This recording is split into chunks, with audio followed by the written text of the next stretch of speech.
ప్రస్తుతం మనతో ఉన్నారు ఆలివ్ స్వీట్స్ అధినేత దొర్రాజు గారు ఉన్నారు. దొర్రాజు గారితో మాట్లాడదాం. నమస్తే దొర్రాజు గారు. నమస్తే అండి. సార్ బాగున్నారా? చాలా బాగున్నాను. ముందుగా మా ఆహ్వానాన్ని మన్నించి మా ఫేస్ టు ఫేస్ కార్యక్రమానికి వచ్చినందుకు నా తరపు నుంచి, మా 99 టీవీ ఛానల్ యాజమాన్యం తరపు నుంచి మా హృదయపూర్వకమైనటువంటి ధన్యవాదాలు సార్. నమస్కారం అండి. సో ఆలివ్ దొర్రాజు గారు అంటే అందరికీ నోటెడ్. అంటే ఆలివ్ అనేది స్వీట్ పేరు, దాన్ని మీ ఇంటి పేరుగా మార్చుకున్నారు. మీ ఇంటి పేరు ఏంటి సార్? మా ఇంటి పేరు ఎవరికి తెలియదండి. ఓకే, చాలా తక్కువ మంది తెలుసు. ఇంటి పేరు చెప్పుకోవడం అంత ఇష్టపడను నేను. ఓకే. చాలామంది ఇంటి పేరు బుక్కని వాళ్ళేంటో తెలుసుకోవడానికి అడుగుతుంటారు. అవును, అందుకని అది అడగటం నాకు నచ్చదు, అది చెప్పడం నచ్చదు. కాబట్టి నేను ఆలివ్ దొర్రాజుగానే మిగిలిపోతాను. సో ఆలివ్ ఈ బ్రాండ్ని మీరు స్థాపించి ఎన్ని సంవత్సరాలు అవుతుంది సార్ సుమారు? ఈ ఆలివ్ని స్థాపించి దాదాపు 18 ఇయర్స్ అవుతుందండి. సో 18 సంవత్సరాలుగా ఆలివ్ మిఠాయి. 18 సంవత్సరాల అంటే పెద్ద టైం కూడా ఏం కాదు, ఒక యావరేజ్ పీరియడ్లోనే ఆలివ్ స్వీట్స్ అంటే ఆంధ్రప్రదేశ్, తెలంగాణ రాష్ట్రంలో దాదాపు స్వీట్ ప్రియులందరికీ కూడా మ్యాక్సిమం నోటెడ్. మ్యాక్సిమం అండి. ఈ తెలుగు రాష్ట్రాలే కదండి, అమెరికాలో కూడా ఆలివ్ మిఠాయికి ఒక మంచి పేరుంది. దాదాపు తెలుగు ప్రజలు, ప్రపంచవ్యాప్తంగా ఉన్న తెలుగు ప్రజలందరికీ కూడా రీచ్ అయ్యే స్థాయిలో రావడం మా అదృష్టంగా భావిస్తున్నాం. అంతమంది నోటిని తీపి చేసే భాగ్యం మాకు కలిగినందుకు సంతోషిస్తున్నాం. సో ఎప్పుడైనా ఎక్కడన్నా ఏదైనా పండగలు వచ్చినా సో ఆలివ్ దొర్రాజు గారి దగ్గర నుంచి స్వీట్లు వస్తాయి అనేది చాలామంది కూడా మీకు సన్నిహితులు, సో అందరూ కూడా ఎదురు చూస్తూ ఉంటారు ఫెస్టివల్స్కి. డెఫినెట్లీ. సో అసలు ఎప్పుడు స్థాపించారు సార్? అంటే మీకు ఈ స్వీట్ కంపెనీ స్థాపించాలి అనేటువంటి ఆలోచన ఎలా వచ్చింది? మీరు ఏం చదువుకున్నారు? మీ బ్యాక్గ్రౌండ్ ఏంటి అసలు? మాది మచిలీపట్నం అండి. టౌను? మచిలీపట్నం టౌను. మా ఎడ్యుకేషన్ అంతా కూడా మచిలీపట్నంలో జరిగింది. నేను హిందూ కాలేజీ పూర్వ విద్యార్థిని, అలాగే హిందూ హై స్కూల్ చదువుకున్నాను. తర్వాత ఉద్యోగరీత్యా విజయవాడ తర్వాత హైదరాబాద్ వచ్చాను. వైజాగ్లో పనిచేశాను, నిజామాబాద్లో పనిచేశాను, లాస్ట్కి హైదరాబాద్ వచ్చాను. అంటే శ్రీరామ్ స్ట్రీట్స్లో పనిచేసేవాడిని అండి. శ్రీరామ్ స్ట్రీట్స్లో దాదాపు 13 ఏళ్ళు పనిచేశాను. పనిచేసి అది మానేసి బిజినెస్ స్టార్ట్ చేశాను. సో ఫస్ట్ మీరు ఎడ్యుకేషన్ గురించి డిస్కస్ చేద్దాం సార్. మీరేం చదువుకున్నారు? బీకామ్ చదివానండి. బీకామ్లో కంప్యూటర్సా? లేదండి, కంప్యూటర్ లేదండి అప్పుడు అసలు. బీకామ్ అంతే. బీకామ్ మామూలుగా మేమంతా కూడా ఏం బస్సు పాస్ అయ్యామనే బ్యాచే. ఓకే, యావరేజ్ స్టూడెంట్ మీరు? బాగా. ఓకే, బాగా యావరేజ్. మొత్తం పాస్ అయ్యారు బీకామ్? మొత్తానికి పాస్ అయ్యాం సార్. సో బీకామ్ తర్వాత విజయవాడ వెళ్ళారు సార్? విజయవాడ వెళ్ళి, మీకు దగ్గరే కదా మచిలీపట్నం, విజయవాడ.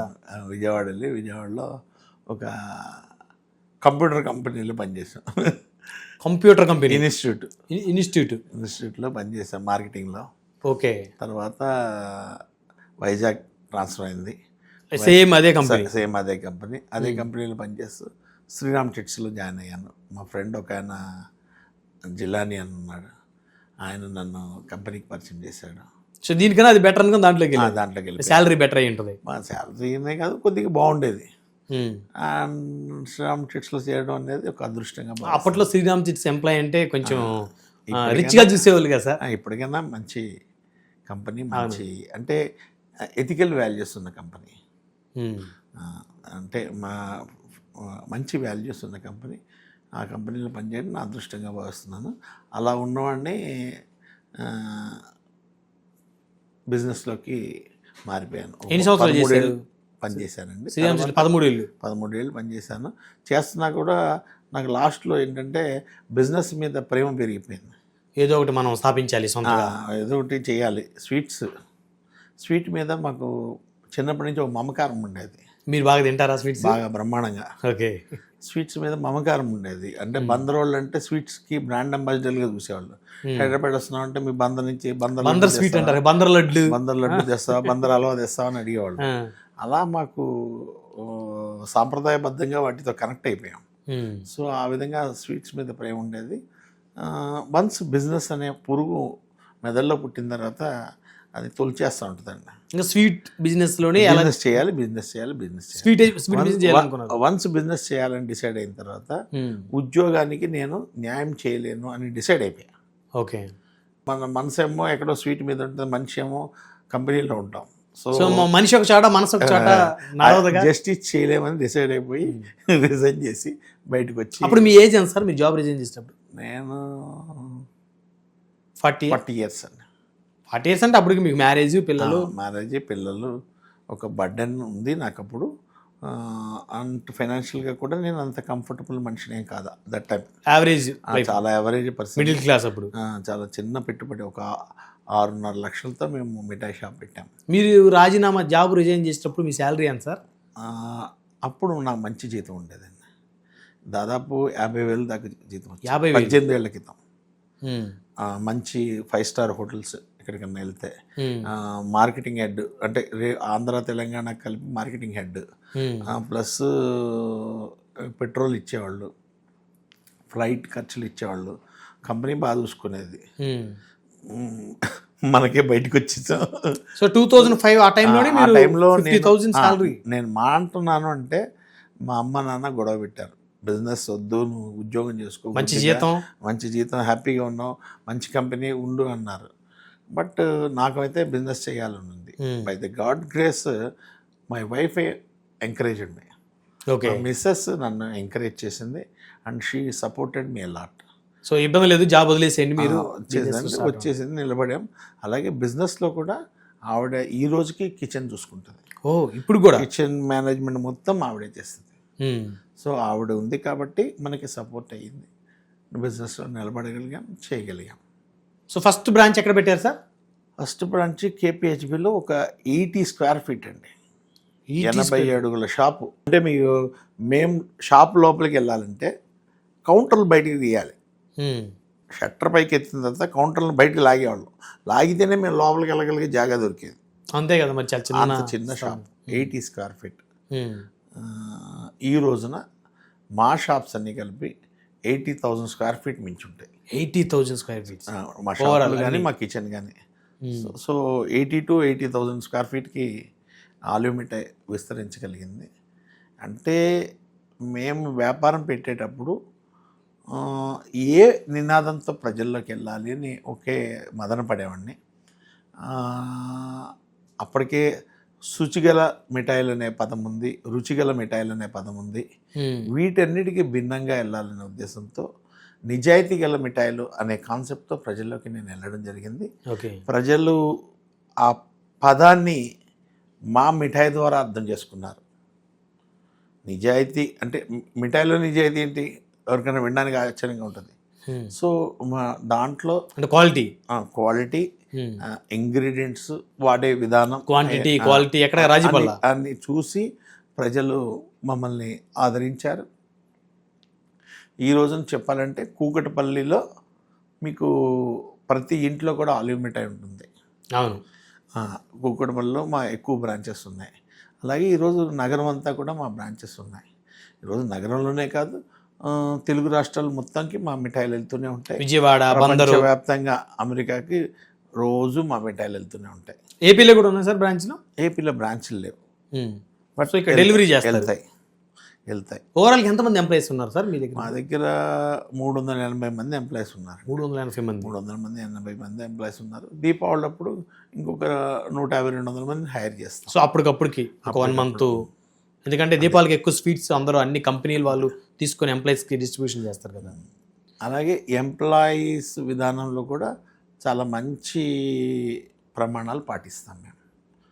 అంటే ఎంప్లాయీస్ వెల్ఫేర్ కానీ, ఎంప్లాయీస్ చూసుకునే విధానం కానీ ఎంటైర్లీ డిఫరెంట్. వాళ్ళకి హెల్త్ ఇన్సూరెన్స్లు అన్నీ ఉంటాయండి, అన్ని రకాలుగా చూసుకుంటాం. సో ఇప్పుడు ఆలివ్ స్వీట్స్లో ఉద్యోగం వచ్చిందంటే అది గవర్నమెంట్ ఉద్యోగంలా ఫీల్ అవ్వచ్చు హ్యాపీగా. They know the value of the company and we are more interested in our employees. మాకంటే ఇప్పుడు మా వరకు మేము పెద్దగా ఆలోచించక్కర్లా. ఇప్పుడు మా రెస్పాన్సిబిలిటీ అంతా కూడా మా ఎంప్లాయీస్ మీదే. ఓకే. సో వాళ్ళ పిల్లలు ఎదగాలి, వాళ్ళ పిల్లలు చదవాలి, వాళ్ళు సెటిల్ అవ్వాలి, దీని గురించి ఆలోచిస్తుంటాం. సో మొత్తానికి ఆలివ్ స్వీట్స్ టర్న్ ఓవర్ ఎంత ఉండొచ్చు సార్ పర్ ఇయర్? టర్నోవర్ ఎందుకు లేదు సార్, అందరికీ తెలిసిపోతుంది. అంతేనా? ఇది బిజినెస్ సీక్రెట్, చాలా జాగ్రత్త. మళ్ళీ ఇన్కమ్ ట్యాక్స్ వాళ్ళు వస్తారంటారా? ఎవరు వచ్చినా కూడా మనకి ఫుల్ వైటే సార్. ఇందులో ఎక్కడ మేము దాచే ప్రయత్నం కూడా చేయం. బికాజ్ మేము స్టాట్యుటరీని చాలా గౌరవిస్తాం. నేనే కాదు చెప్తున్నాను, బిజినెస్లో ఎదగాలనుకున్న ఎవరైనా సరే స్టాట్యుటరీని గౌరవించాలి. ఆఫీసర్స్ చెప్పే మాటలు వినాలి. ఒక సేల్స్ ట్యాక్సే కానీ, ఒక ఇన్కమ్ ట్యాక్సే కానివ్వండి, ఒక లేబర్ ఆఫీసర్ కానివ్వండి, ఒక వెయిట్స్ అండ్ మెజర్స్ కానివ్వండి, ఒక ఫుడ్ సేఫ్టీ వాళ్ళు కానీ, వీళ్ళందరినీ మంచిగా మాట్లాడడం, మంచిగా గౌరవించడం, వాళ్ళు చెప్పిన ప్రమాణాలని తూచా తప్పకుండా పాటించడం అనేది జరిగితేనే మనం బిజినెస్లో ఎక్కువ కాలం ఉండగలం. కానీ మనం ఎవరినన్నా లెక్క చేయకపోయినా, ఎవరినన్నా మనం చెప్పిన వినకపోయినా కూడా బిజినెస్లో మనం ఎక్కువ కాలం కొనసాగించలేం. సో తప్పనిసరిగా ప్రమాణాలు, క్వాలిటీ ఎంత ముఖ్యమో స్టాట్యుటరీ అనేది కూడా అంతే ముఖ్యం. ఎక్కడన్నా మనం డివేట్ చేస్తే ఇవాళ కాకపోతే రేపొద్దున మనం ప్రజల యొక్క అపనమ్మకానికి గురవుతాం. సో ఇది ఒళ్ళు దగ్గర పెట్టుకొని ప్రతి బిజినెస్ మ్యాన్ కూడా తప్పనిసరిగా ఈ రూల్ పాటించాలి. సో ఆలివ్ స్వీట్స్లో ఒక అగ్రస్థానానికి వెళ్ళిన ఆలివ్ దొర్రాజు గారు సో ఆధ్యాత్మిక భావాలు, సేవా కార్యక్రమాల్లో కూడా ముందుంటారు. సో మట్టి గణపతి మహాగణపతి అనేటువంటి ఒక అద్భుతమైనటువంటి ఒక కాన్సెప్ట్ని ముందు హైదరాబాద్ నగరంలో ఇంట్రడ్యూస్ చేసింది ఆలివ్ దొర్రాజు గారు అని చెప్తారు. సో ఏంటి సార్ అసలు ఎలా వచ్చింది ఆలోచన మీకు? అదే మొట్టమొదటిగా ఈ మట్టి విగ్రహాల ఉద్యమం ఈ రోజున దేశవ్యాప్తంగా ఒక మంచి ఉద్యమంలా జరుగుతున్నది. దీనికి బాగా సంతోషించే వ్యక్తుల్లో నేను మొదటివాడిని. ఎందుకంటే మొట్టమొదటిగా ఈ మట్టి విగ్రహాల యొక్క ప్రచారాన్ని మొదలుపెట్టింది ఒక 20 ఏళ్ల క్రితం నేనే. నా మిత్రుడు విజయరామ్ కూడా ఉన్నాడు దాంట్లో. ఇద్దరం కలిపి ఒక 20 years బ్యాక్ స్టార్ట్ చేశాము. మట్టి విగ్రహాలని మా ఊరు నుంచి, మచిలీపట్నం నుంచి మనుషుల్ని మట్టిని తెప్పించి మేము విగ్రహాలు తయారు చేసి ఫ్రీగా ఇవ్వడం మొదలుపెట్టాం. ఎప్పుడు? 20 ఏళ్ల క్రితం. ఓ. సో అది అలా అంచెలంచెలుగా పెరుగుతూ కొన్ని వేల స్థాయికి వెళ్ళిపోయింది. ఈ రోజున మేము చాలా గర్వంగా చెప్పగలుగుతున్నాం, 10 లక్షల విగ్రహాల్ని ఈ సంవత్సరం మేము కంప్లీట్ చేస్తున్నాం. అంటే ఈ 20 సంవత్సరాలుగా మేము ఉచితంగా పంపిణీ చేసిన మొత్తం విగ్రహాల అంకె 10 లక్షలకి చేరారు. 10 లక్షల విగ్రహాలు ప్రతి సంవత్సరం 50,000 విగ్రహాలు. ఇప్పటి వరకు కొన్ని వందల స్కూల్స్లో మేము మట్టి విగ్రహాల తయారీ పట్ల పిల్లలకి వర్క్షాప్స్ కండక్ట్ చేసాం. ఈరోజు మన ఇంటర్వ్యూ జరుగుతుంది కదా, ఈ రోజున 2 స్కూల్స్లో మా ప్రోగ్రాం జరుగుతుంది. హైదరాబాద్లో కొంపల్లిలో. అలాగే నిన్న ఒక ప్రోగ్రాం జరిగింది, ఒక 3 days ప్రోగ్రాం జరిగింది.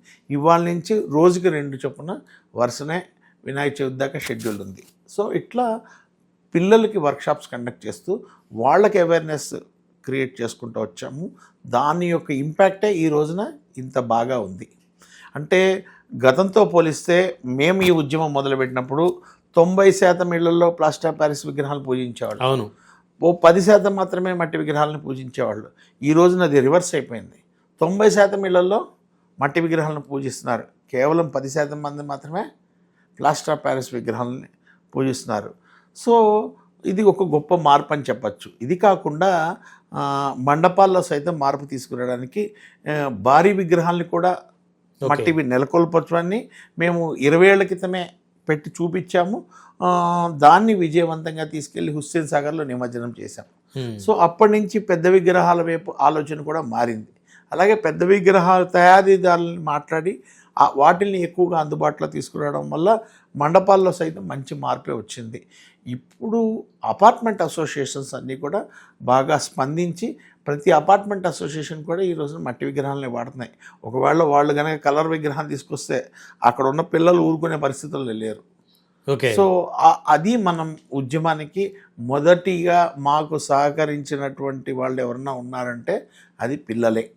స్కూల్ విద్యార్థులు పిల్లలు, ఆ రోజు విద్యార్థులు ఈ రోజు పెద్దోళ్ళు ఉండొచ్చు, కానీ అవును. ఆ రోజు స్కూల్ విద్యార్థులు మాతో పాటు కలిపి వేసిన అడుగులు ఈ రోజున తెలుగు రాష్ట్రాల్లోగా ఒక మంచి ఉద్యమంగా జరుగుతుంది మట్టి విగ్రహాల యొక్క పంపిణీ అనేది. సో మీరు మట్టి విగ్రహాలు పెట్టిన వాళ్ళకి ఫోటో తీసి పంపిస్తే ఏదో లక్కీ డ్రా ప్రోగ్రామ్ కూడా అంటే నిర్వహిస్తారు. దీన్ని ఎంకరేజ్ చేయడానికి అనేక కార్యక్రమాలు చేసేవాళ్ళం. అంటే మేము వర్క్షాప్స్ కండక్ట్ చేసేవాళ్ళం, అలాగే ఫోటో పెట్టు బంగారం పట్టు అనే ప్రోగ్రామ్ పెట్టేవాళ్ళం. ఫోటో పెట్టు బంగారం పట్టు అంటే ఎక్కడ పెట్టాలి సార్ ఫోటో? అది తీసి మా ఇన్స్టాకి పెట్టాలండి. అంటే వాళ్ళ ఇంట్లో పూజించిన మట్టి విగ్రహం, అది ఏ ఊరన్నా కావచ్చు, ఏ రాష్ట్రం అన్నా కావచ్చు, ఏ దేశం అన్నా కావచ్చు, వాళ్ళ ఇంట్లో మట్టి విగ్రహాన్ని పెడితే ఆ ఫోటో తీసి మా ఇన్స్టాకి ఇన్స్టా ఐడి ఆలివ్ మిఠాయి. సో నెక్స్ట్ నేను కూడా రేపు ఫెస్టివల్ రోజు పెడతాను. ఇన్స్టాకి ట్యాగ్ చేసి ఫాలో చేస్తే ఆ ఫోటో పంపిస్తే వాటిని డ్రా తీసి ₹1,00,000 బంగారం ఇస్తాం. ఫోటోకి నెంబర్స్ వేసి డ్రా చేస్తారు. డ్రా తీస్తాం. ఆ డ్రా తీసి ₹1,00,000 అది మేము ఎప్పటి నుంచో కండక్ట్ చేస్తున్నాం. ఓకే. సో దీనికి మంచి స్పందన ఉంది. ఇది ఒక బాగా ప్రజల్లోకి వెళ్ళగలిగింది. అలాగే ఇలా అనేక కార్యక్రమాలు చేసాం. సంచే బంగారం అనే కార్యక్రమం చేసాం. సంచే బంగారం అంటే సొంత సంచితో షాపింగ్ చేయాలి, దాంట్లో ఒక ప్లాస్టిక్ కవర్ కూడా ఉండకూడదు. అది కనుక మనకి బజార్ నుంచి, రైతు బజార్ నుంచి వెళ్ళేటప్పుడు చూపిస్తే వాళ్ళకి ఒక కూపన్ ఇస్తూ నడిపించాం. అలా 1 month కూపన్లు ఇచ్చి డ్రా తీసి ₹1,00,000 బంగారం ఇచ్చాం. ఇది దాదాపు 12 ఏళ్ళ క్రితం మన కృష్ణబాబు గారు మన కమిషనర్గా ఉన్నప్పుడు. సో అలాంటి కార్యక్రమాల వల్ల ప్రజల్లో మేము మరింత దగ్గరికి వెళ్ళగలిగేవాళ్ళం. ఒక విధంగా ప్రజలను మమ్మల్ని హక్కును చేర్చుకోవడానికి పర్యావరణం పట్ల మాకున్న ప్రేమ ఒక రీజన్ అయిందనే చెప్పచ్చు. అలాగే దేశభక్తి కార్యక్రమాలు కండక్ట్ చేసేవాళ్ళము. ఇలా చేస్తూ వచ్చే దేశభక్తి కార్యక్రమం అంటే ఎలా సార్? అంటే సరిహద్దుల్లో సైనికులకి సంఘీభావం తెలుపుతూ ఉత్తరాలు రాసే కార్యక్రమం స్టూడెంట్స్తో. ఇది దాదాపు 200 స్కూల్స్లో కండక్ట్ చేసాం. సార్ ఇది ఒక కరోనా ముందండి. ఓకే. ఒక దాదాపు 6-7 ఏళ్ళ పైన అవుతుందండి. ఓకే. కానీ వాళ్ళందరూ 2017 అనుకుంటాను. అంటే సరిహద్దుల్లో సైనికులు సంఘీభావం తెలుపుతూ వాళ్ళు ఉత్తరం రాయాలి. పిల్లలు చాలా అత్యద్భుతంగా స్పందించారు. దాదాపు 65,000 ఉత్తరాలని మేము కలెక్ట్ చేసాం.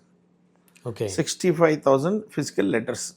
సో వాళ్ళందరూ దేశం మీద ప్రేమతో, ఆ సైనికుల మీద ఎంతో అభిమానంతో సంఘీభావం తెలుపుతూ ఉత్తరం రాశారు. అంటే ఒక విధంగా విద్యార్థుల్లో దేశభక్తి పెంపొందించడం, రెండో స్టేజ్లో ఆ సరిహద్దుల్లో ఉన్న సైనికులకి సంఘీభావం తెలపడం.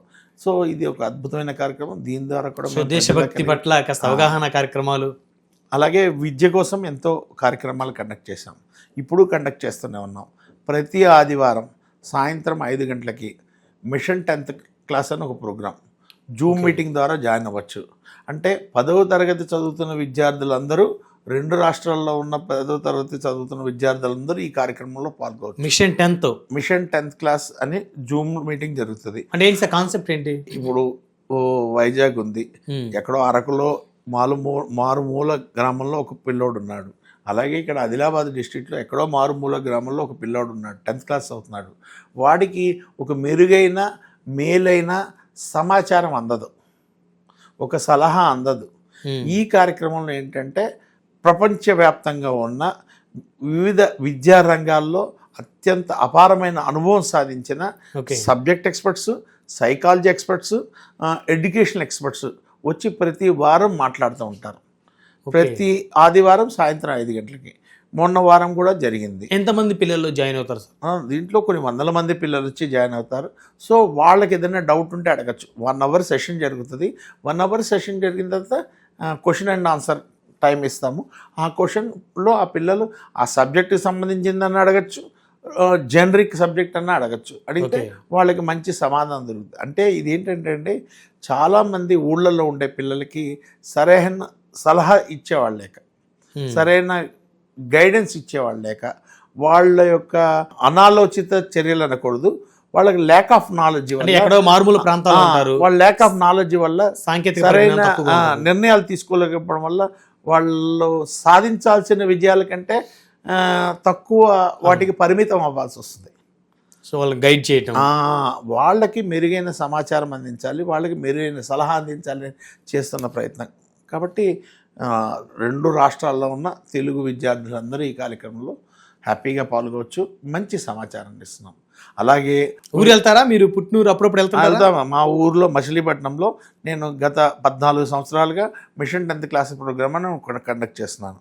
అంటే మా ఊర్లో టౌన్ ఫస్ట్ గవర్నమెంట్ స్కూల్లో, ప్రైవేట్ స్కూల్ కాదండి, గవర్నమెంట్ స్కూల్లో టౌన్ ఫస్ట్ వచ్చిన వాళ్ళకి ₹1,00,000 ఇస్తాను. గవర్నమెంట్ స్కూల్లో టౌన్ ఫస్ట్ ₹1,00,000. మీ ఊరు వరకు? మా ఊరు వరకు. ఏదైనా స్కూల్ 100% ఉత్తీర్ణత సాధిస్తే ఆ స్కూల్కి ₹1,00,000 నగర గవర్నమెంట్ కూడా దీంట్లో ప్రకటిస్తున్నాం.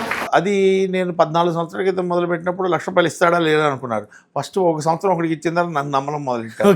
4 ఏళ్ళు ఇచ్చిన తర్వాత బాగా నమ్ముతున్నారు. అప్పట్లో 9 పాయింట్స్ కంటే ఎక్కువ మార్క్ వచ్చేవాళ్ళు 7-8 మంది ఉండేవాళ్ళు.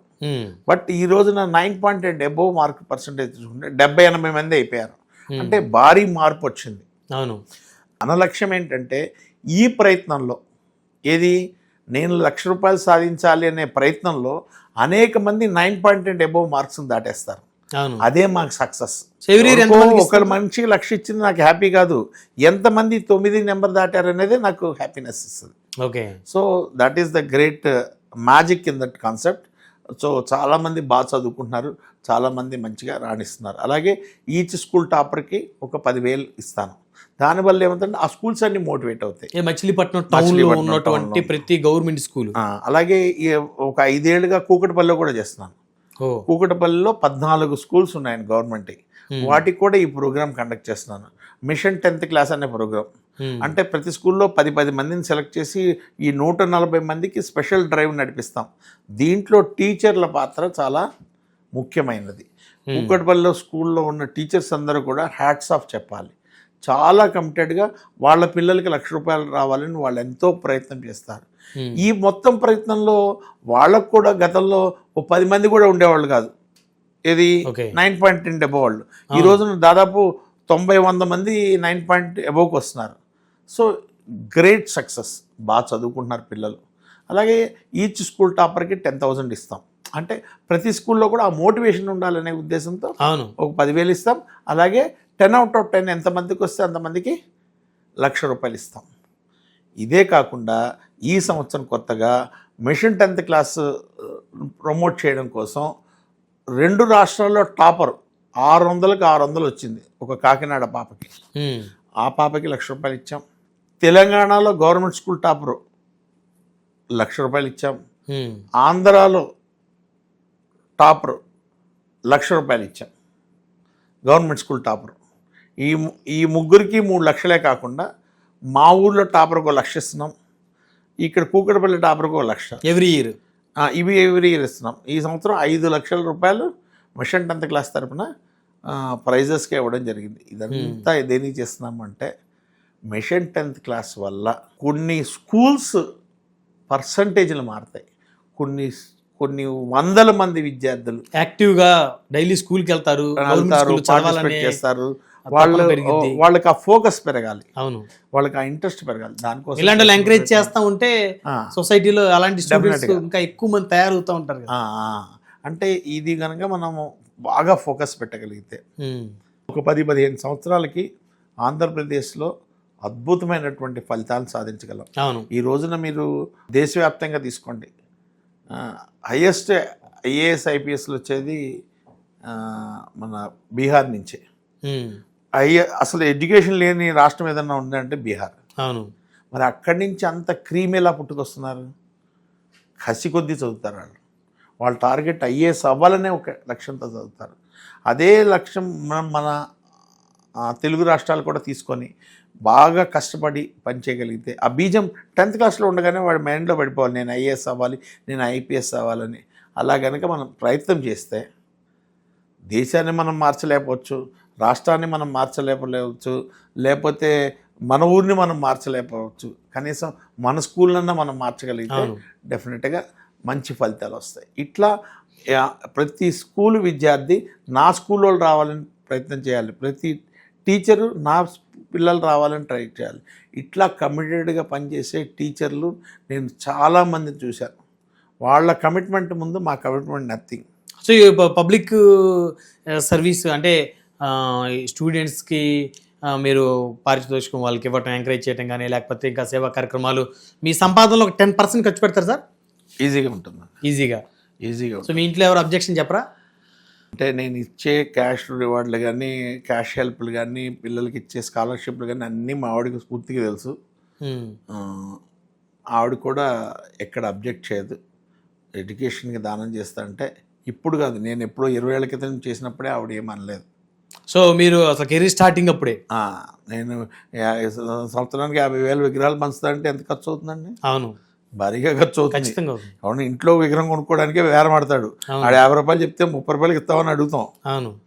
అటువంటిది 50,000 విగ్రహాలు ఫ్రీగా పంచడం అంటే ఎంత పెద్ద విషయం అండి. అవును, ఎంత ఖర్చుతో కూడుకున్న వ్యవహారం. లక్షల్లో ఈరోజైతే.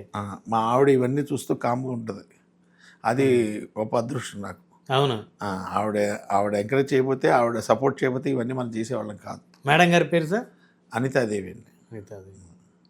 సో దొరరాజు గారు, మీరు మచిలీపట్నం ఎన్ని నెలలకు ఒకసారి వెళ్తారు? ఒక 6 నెలలకు ఒకసారి, సంవత్సరానికి ఒకసారి వెళ్తాను అంతే. ఈ ప్రైజెస్ ఇచ్చేటప్పుడు నాకు అసలు ఎక్కడికి వెళ్ళాల్సిన అవసరం లేదు సార్. మా ఊరు వెళ్ళాల్సిన అవసరం సార్.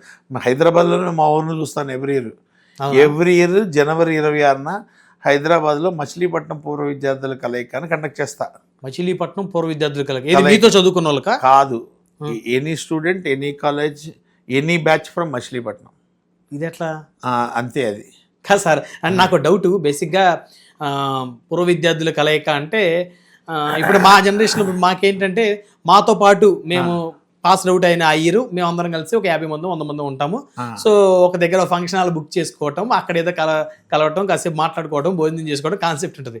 మీరేంటి మచిలీపట్నం టౌన్లో ఉన్నటువంటి స్కూలు, కాలేజీ అన్నీ కలిపి ఎప్పుడు చదివినా కూడా అందరికి కలిపి కండక్ట్ చేయటువంటి ఇది నాకు అర్థం అవ్వలేదు. ఇప్పుడు మీరు బాగానే ఉందండి, మీ బ్యాచ్కి మీరు చేసుకుంటున్నారు. అవును. మీరు ఎప్పుడో 2 years జూనియర్ అమ్మాయిని లవ్ చేశారు, ఆ అమ్మాయిని చూడాలనుకున్నారు. వాళ్ళ బ్యాచ్ కూడా కండక్ట్ చేస్తారా? కష్టం కదా. దీన్ని కండక్ట్ చేయడం వల్ల అలా మన ఊరు వాళ్ళని, మన సన్నిహితుల్ని, చిన్నోళ్ళని, పెద్దోళ్ళని, ముసలోళ్ళని, మన టీచర్స్ని, మన మాస్టర్స్ని, లేకపోతే మనం ప్రేమించిన అమ్మాయిల్ని, లేకపోతే మన వెంటబడిన అబ్బాయిల్ని, మన వెంటబడ్డోళ్ళని ఇవన్నీ కలుసుకోవచ్చు, ఇవన్నీ చూసుకోవచ్చు. మనం అనుకుంటాం కదా, చాలా మంది అనుకుంటారు, అరే నేను ఈ స్థాయిలో ఉన్నాను, నన్ను అప్పుడు అమ్మాయి రిజెక్ట్ చేసింది కదా, అమ్మాయి ఎలా ఉందని చూడాలనుకుంటాం. ఇలా అనుకుని చాలా మంది. ఇది మాత్రం చాలా అద్భుతం దొరరాజు గారు, చాలా గొప్ప విషయం అండి. మా ప్రోగ్రాంలో ప్రతి సంవత్సరం కొన్ని 100 మంది వాళ్ళ చిన్ననాటి మిత్రులను కలుస్తారు. ఈ రోజునైతే మీకు సోషల్ మీడియాలో ఈ ఫేస్బుక్లు, ఈ ఇన్స్టాలు, ఇవన్నీ గ్రూపులు, వాట్సాప్లు వచ్చేసినాయి. నేను 25 ఏళ్ల క్రితం ఈ ప్రోగ్రాం మొదలుపెట్టినప్పుడు పేపర్ అడ్వర్టైజ్మెంట్ ఇచ్చేవాడిని. 20 సంవత్సరాల క్రితం. 25 ఏళ్ళు చెప్పినప్పుడు అప్పుడు చైనా ఫోన్లు వాడేవాళ్ళు. మీరు అప్పుడు చాలా మంది పుట్టుండలేదు. అవును. మీది బందరా అని పేపర్ యాడ్ ఇచ్చి ఓ ఫోన్ నెంబర్కి చేయండి అన్న. బ్రహ్మాండంగా వచ్చినాయి ఫోన్లు. ఒక 50 మంది వస్తారేమో అని సుందరయ్య విజ్ఞాన కేంద్రం ఎదురు చూస్తూ ఉంటే 12-1 గంటకల్లా 500 మంది అయిపోయారు. 500 మంది అయిపోయారు. 20 సంవత్సరాల క్రితం, 25 ఏళ్ల క్రితం. సో అలా మొదలైన ప్రస్థానం 25 ఏళ్ళుగా ప్రతి సంవత్సరం జనవరి 26న నిరాటకంగా కొనసాగుతూ వచ్చింది. ఎలా హైదరాబాద్లో 25 ఏళ్ల పాటు ఒకే డేట్కి జరిగిన ప్రోగ్రాం ఏదన్నా ఉంటే అది మచిలీపట్నం పూర్వ విద్యార్థుల కలయిక. సో దీంట్లో ప్రెసిడెంట్ ఉంటాడు, సెక్రటరీ ఉంటాడు, ట్రెజరర్ ఉంటాడు, ఎవరు దొరరాజు గారు, నేను నా ఫ్రెండ్ మిత్రుడు ఉన్నాడు, ఇద్దరం కలిపి కండక్ట్ చేస్తాం. అందరికీ చక్కటి ఆతిథ్యం ఇస్తాం, అందరికీ మంచి భోజనం పెడతాం, మంచి ప్రోగ్రాం కండక్ట్ చేస్తాం. అందరూ వచ్చి సరదాగా కలుసుకొని సరదాగా వెళ్ళిపోతారు. ఒకరోజు జరిగింది. ఒకరోజు ఇప్పుడు నగరంలో ఒకడు బిహెచ్ఎల్ ఉంటాడు, ఇంకోడేమో వనస్థలపురంలో ఉంటాడు, ఇంకోడేమో సంతోష నగర్లో ఉంటాడు. వీళ్ళు ఎప్పుడైనా కలవడానికి అవుద్దండి? ఇంపాసిబుల్. ఇప్పుడున్న ఈ బిజీ షెడ్యూల్లో. కానీ సంవత్సరానికి ఒక రోజు ఖాళీ అట్టి పెట్టుకోండి.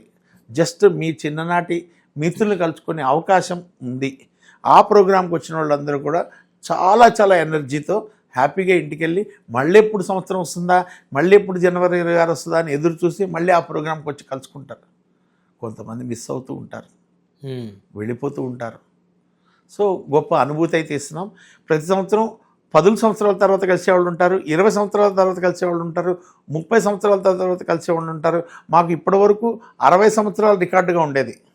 కానీ ఈ జనవరి 26న జరిగిన మచిలీపట్నం పూర్వ విద్యార్థుల కలయికలో 72 సంవత్సరాల తర్వాత ఇద్దరు మిత్రులు కలిశారు. 72 సంవత్సరాల తర్వాత, 72 ఇయర్స్ తర్వాత. అంటే వాళ్ళ ఏజ్ ఎంత ఉంది సార్? వాళ్ళు 90 చిల్లరోళ్ళు, వాళ్ళు 90 చిల్లరోళ్ళు 72 ఏళ్ల తర్వాత ఆ వేదిక మీద కలిశారంటే అంతకంటే గొప్ప వేదిక ఇంకెక్కడన్నా ఉందా? అసలు ఎలా గుర్తుపెట్టారు సార్ 72 సంవత్సరాలు? అంటే ఇక్కడ ఏంటంటే ఏ బ్యాచ్కి ఆ బ్యాచ్ పిలిచి వాళ్ళ స్కూలు, వాళ్ళ బ్యాచ్ ఏ బ్యాచ్లో చదివారు, వాళ్ళ చిన్ననాటి మిత్రులు ఎవరో చెప్పమని చెప్తాం, వాళ్ళ మాస్టర్లు ఎవరో చెప్పమని చెప్తాం. అలా కలుస్తారు. డేటా సేకరిస్తారా మీరు? డేటా అంతా మా దగ్గర ఉంటుంది.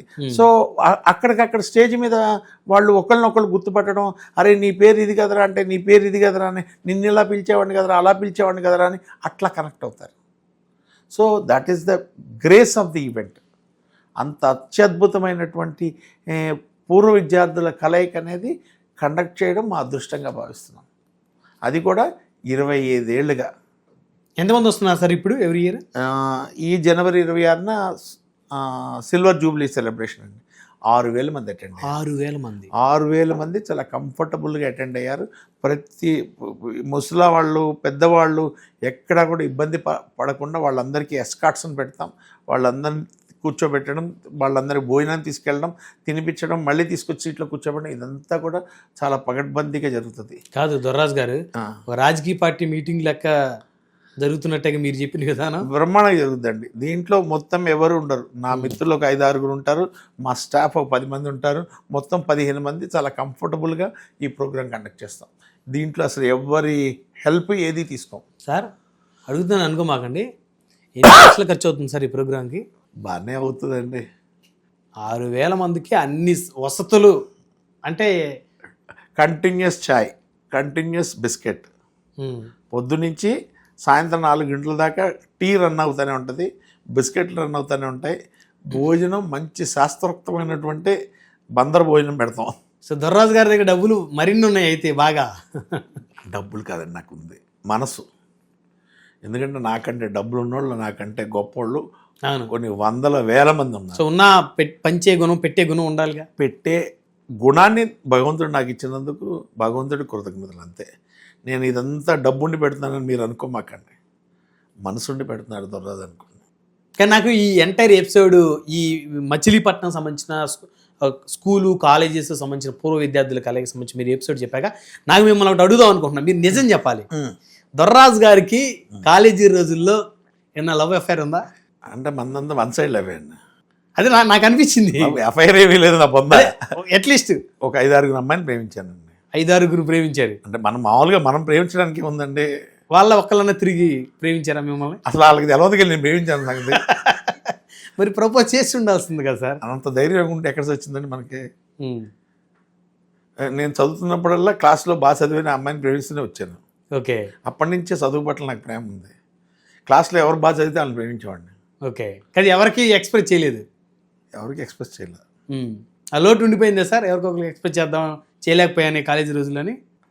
ఓకే, ఉండిపోయి ఉండొచ్చు. సో ఇప్పుడు మీరు ఈ ప్రోగ్రామ్ కండక్ట్ చేస్తున్నారు కదా ఎవ్రీ ఇయర్. సో మీరు ప్రేమించిన అమ్మాయిలు ఎవరన్నా ఒక్కళ్ళన్నా ఆ ప్రోగ్రామ్కి అటెండ్ అయ్యారా? నేను కూడా ఎదురు చూస్తున్నా, 25 ఏళ్ళకి ఎవరు రావట్లేదు. అది కాదు, అదేంటి దొరరాజు గారు ఇంత పెద్ద ప్రోగ్రామ్ కండక్ట్ చేస్తా పోనీ వాళ్ళు ఎక్కడున్నారో డీటెయిల్స్ తెలుసుకుని వాళ్ళకి ఒక ఇన్విటేషన్ ఎందుకు ఇవ్వలేకపోయారు? మొన్న తెలిసింది ఒక అమ్మాయి ఈ ప్రోగ్రామ్కి వచ్చి వెళ్ళిపోయిందని. మా లిస్టులో ఒక అమ్మాయి ఉంది. ఓకే. వచ్చి వెళ్ళిపోయిందని తెలిసింది. నాకు ఎక్కడుందో కూడా తెలియదు. ఈ 6,000 మందిలో మీరు అందరిని చూడాలంటే కష్టం కదా. కష్టం కదా. సో వచ్చి వెళ్ళిపోయిందని తెలిసింది. తర్వాత ఎవరో చెప్పారు పలానా అమ్మాయి వచ్చి వెళ్ళింది. సో మీ క్లాస్మేట్ ఎవరో చెప్పుంటారుగా మీతో పాటు చదువుకునే వాళ్ళు. సో మనది ఎప్పుడు కూడా 1 సైడ్ అని చెప్పకూడదు. ఇది మనసులో అనుకుంటూ ఉంటాం, వెళ్ళిపోతూ ఉంటుంది.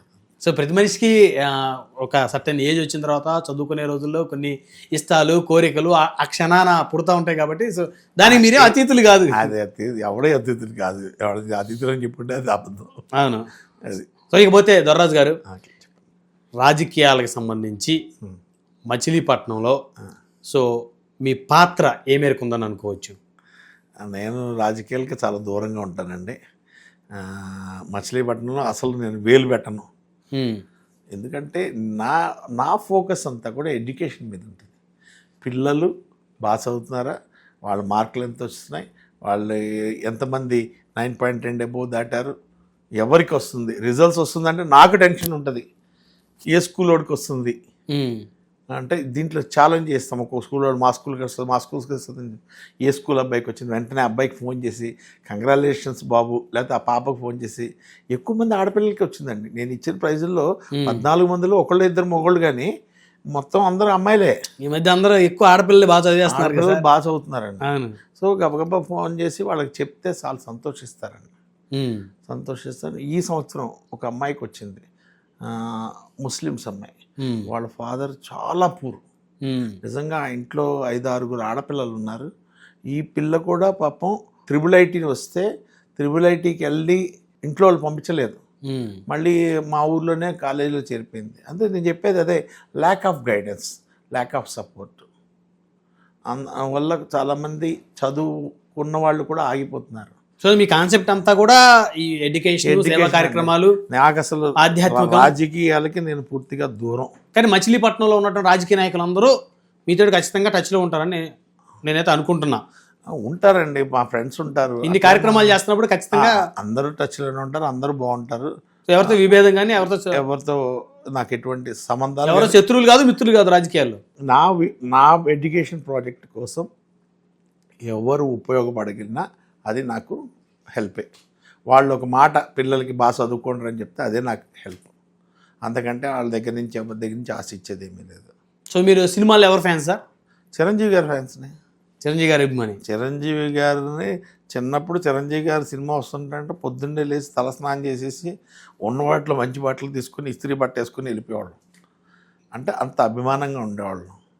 ఎందుకంటే చిరంజీవి గారి సినిమాలు చూస్తుంటే ఎప్పుడు సినిమా బాగా నచ్చుద్ది, ఆ పాత్రలో మనం ఇమిడిపోయినప్పుడు, ఆ పాత్రలో మనల్ని మనం చూసుకున్నప్పుడు ఆ సినిమా నచ్చుద్ది. అదేంటో అదృష్టం, చిరంజీవి గారు చూసిన ప్రతి సినిమాలో నేను ఆ పాత్రలో లీనమైపోతుంటారు. లీనమైపోయాం, కనెక్ట్ అయిపోయాం. అంటే అక్కడ చిరంజీవి గారు ఉండరు, మనం ఉంటాం. కానీ హీరోయిన్ మాత్రం సీదే ఉంటుంది, లేకపోతే హీరోయిన్ మాత్రం విజయశాంతి ఉంటుంది. అంటే ఆ పాత్రలో మనల్ని తీసుకెళ్ళగలిగేటటువంటి సమర్థుడు చిరంజీవి గారు. ఆయన నటించే తీరులో ఆ ఎక్స్ప్రెషన్స్ కానీ, ఆ ఫీలింగ్స్ కానీ అల్టిమేట్. ఫస్ట్ మీరు చూసిన సినిమా ఏంటి సార్ చిరంజీవి గారిది? మీకు గుర్తున్నది ఒక ఏజ్ వచ్చిన తర్వాత? పునాదిరాళ్ళు. పునాదిరాళ్ళు. అను అన్ని సినిమాలు చూస్తూనే వచ్చామండి. ఇది అది కదా అని ఫస్ట్ షోకి వెళ్ళిపోతారు, బెనిఫిట్కి వెళ్ళిపోతారు. 53 సినిమాలు మేము చూసిన వాళ్ళమే. ఫస్ట్ రోజు వెళ్ళిపోతారా? ఫస్ట్ రోజు వెళ్ళిపోయేవాళ్ళం. చదువుకున్న రోజు బ్యానర్లు కట్టడం కానీ, పాలాభిషేకాలు కానీ, ఈ మా పెత్తన బృందం అంతా ఉండేది. మంచి ఘనంగా చేసేవాళ్ళం. ఫ్యాన్స్ అంతా కూడా ముందు టికెట్లు మేము రామశాంతి ఓనర్ గారు ఉండేవాడు, ఆయన పట్టుకొని అట్లా టికెట్లు సంపాదించేవాళ్ళం. మా బ్రాంచ్ అంతా సంపాదించే ఏదో ఆ రోజు టార్గెట్ అదే మాకు. ఆ రోజుల్లో సినిమా టికెట్, చిరంజీవి గారి సినిమాకి ఫస్ట్ రోజు టికెట్ సంపాదించడం అంటే చాలా గొప్ప. చాలు ఇక లైఫ్లో ఇక ఇంకేం అక్కర్లా. రాజకీయ పార్టీ సీట్ సంపాదించడం, వెళ్ళి కూర్చొని సినిమా చూసుకుంటే ఆనందం వేరుగా ఉంటుంది. చిరంజీవి గారి పట్ల అభిమానం మాకు అప్పటికి ఇప్పటికీ పెరిగిందే తప్పితే దాంట్లో మాకు తరిగింది ఏమీ లేదు. ఒక సినిమా బై సినిమా, ఒక సినిమా ఏంటి సార్, అన్ని సినిమా పాత్రలోకి మేము వెళ్ళొచ్చేసాం. అంటే కరెక్ట్ అవడం అంటే వెళ్ళొచ్చేయడం. నాకు డౌట్ ఉంది సార్, చిరంజీవి గారు అంటే విపరీతమైన స్వయం కృషి చూసేటప్పుడు అందులో చిరంజీవిని అయిపోయాం మనం. అట్లా ప్రతి సినిమాలో చిరంజీవి పాత్రలో మేము వెళ్ళొచ్చేసిన వాళ్ళం. మరి 2009లో చిరంజీవి గారు ప్రజారాజ్యం పెట్టారు, అప్పుడు ఏం చేశారు మీరు? అభిమానించాం అంతే, మేము రాజకీయాల్లోకి వెళ్ళలేదు. ఓటు ఎవరికి వేసారు సార్? ఓటు ఎవరికి వేసామంటే అది చిరంజీవి గారికి వేస్తారు. సో కాకపోతే బయటపడి రాజకీయాల్లో వెళ్ళలేదు. రాజకీయాల్లో మేము వెళ్ళాం. సో రాజకీయాలు మీ వరకు ఆయనకి ఎవరైనా రాజకీయాల వరకు నేను చాలా పరిమితంగా ఉంటాను. రాజకీయాల గురించి మాట్లాడను, రాజకీయాల్లో తలపెట్టను, రాజకీయాల్లో జోక్యం చేసుకోను. చిరంజీవి గారిని ఎన్నిసార్లు కలిసారు సార్ ఇప్పటికి? అంటే చిరంజీవి గారిని కలవటం అనేది ఒక అదృష్టం చెప్పుకోండి. ఎందుకంటే ఆయన మనకి తెలవటం చాలా గొప్ప అదృష్టం. ఆయన దాకా మన పేరు వెళ్ళిందంటే ఇంతకంటే అదృష్టం ఇంకేముండదు. నాకు మాత్రం జీవితంలో మర్చిపోలేని ఘటన చిరంజీవి గారితో జరిగింది.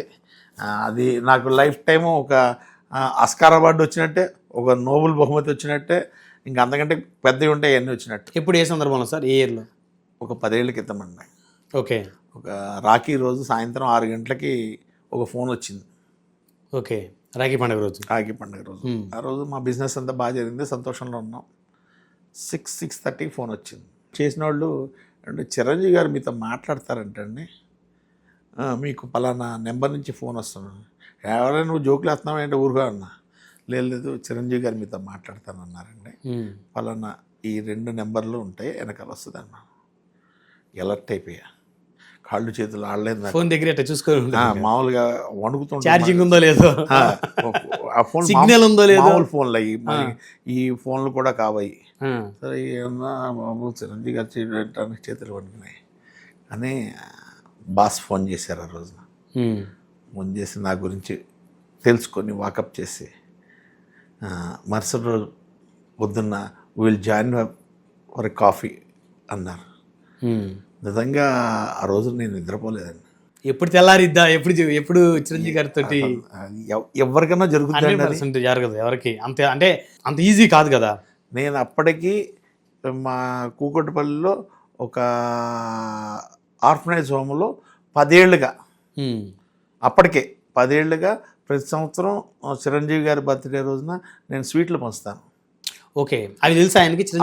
అది తెలియదు ఆయనకి, అది కూడా తెలియదు ఆయనకి. ఓకే, పంచుతూ ఉంటాను. భగవంతుడు చూసుంటాడు, ఇంకెవరు కాదండి, భగవంతుడు చూసుంటాడు. అరే వీడు ఇంత అభిమానంగా ఈయన బర్త్డేకి స్వీట్లు పంచుతున్నాడు, వీడికి ఏదో ఒకటి చేయాలని చిరంజీవి గారితో నాకు మాట్లాడించాడు. అంతే, జీవితంలో ఒక ఆయన్ని కలవటం, ఆయనతో దాదాపు 45 నిమిషాలు మాట్లాడడం.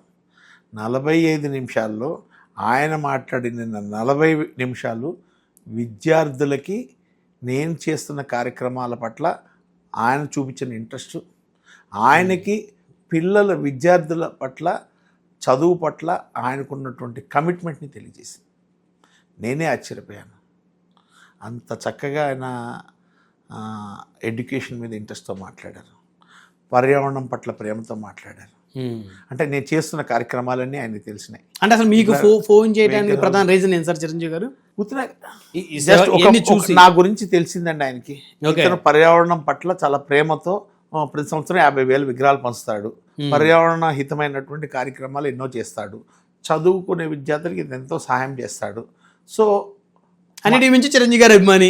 మామూలుగా అది కరడగట్టిన అభిమానం, మేము కరడగట్టిన అభిమాని. సో కాబట్టి అంటే ఆయన మిమ్మల్ని పిలిపించుకోవాలనుకున్నాడు. ఇన్ని చేస్తున్నా నా అభిమానంతో మాట్లాడిపోతే అసలు నేను లైఫ్లో నాకు అంతకంటే గొప్ప విషయం, సంతోషకరం విషయం. ఇంకా అప్పటి నుంచి టచ్లో ఉంటాం. వచ్చారా సార్? సార్తో ఆయన ఒకటిసారి చూస్తాను అనుకోలేదు, ఆయనతో కలిసి కూర్చొని ఒక కాఫీ తాగాను. జీవితంలో అది చాలా సంతోషం. నిజంగా చిరంజీవి గారు ఆయన నడవడిక ద్వారా తెలుగు జాతి మొత్తానికి ఒక లెసన్స్ నేర్పుతూ వచ్చాడు.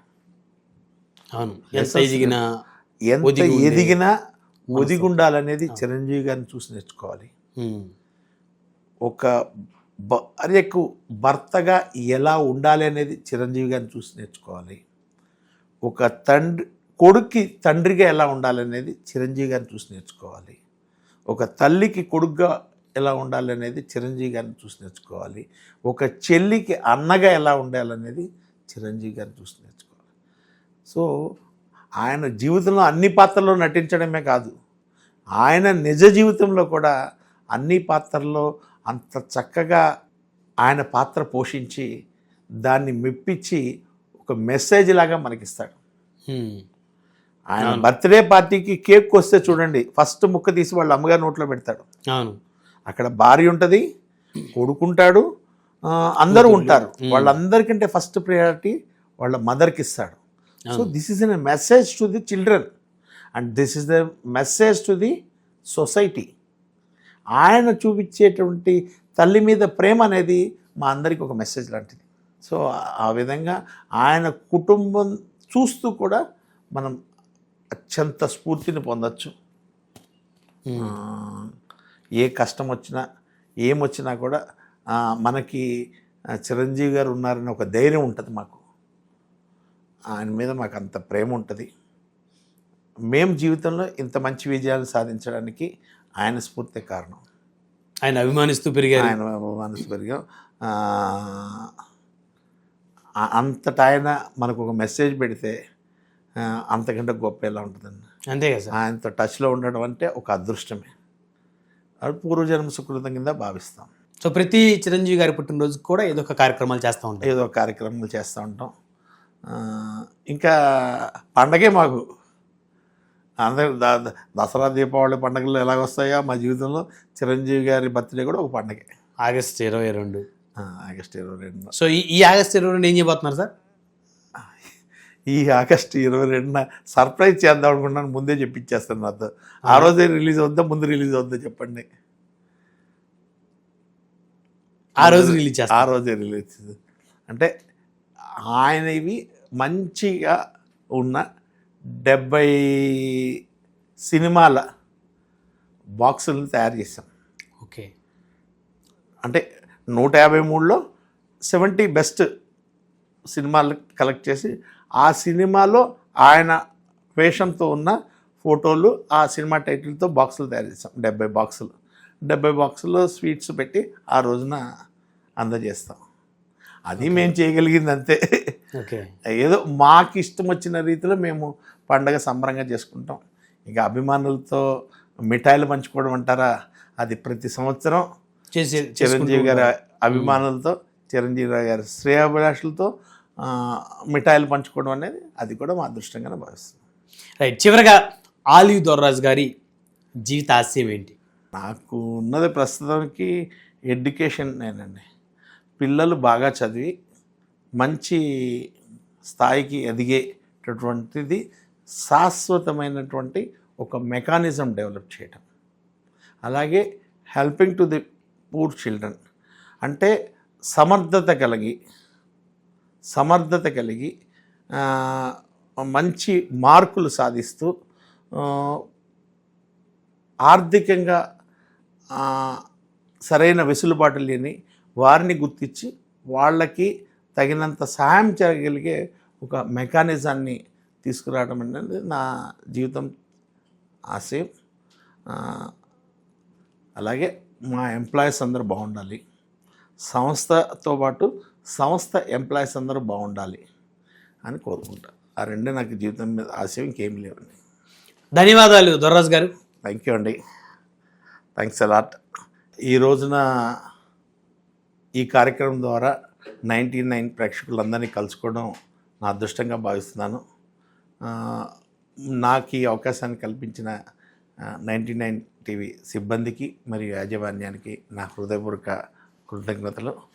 అలాగే మా ప్రియతమ చిరంజీవి అన్నయ్య గారి పుట్టినరోజు 70వ పుట్టినరోజు సందర్భంగా మిమ్మల్ని కలవడం, ఆయనకి ఈ ఛానల్ ద్వారా శుభాకాంక్షలు తెలియజేసే అవకాశం నాకు దొరకడం అదృష్టంగా భావిస్తున్నాను.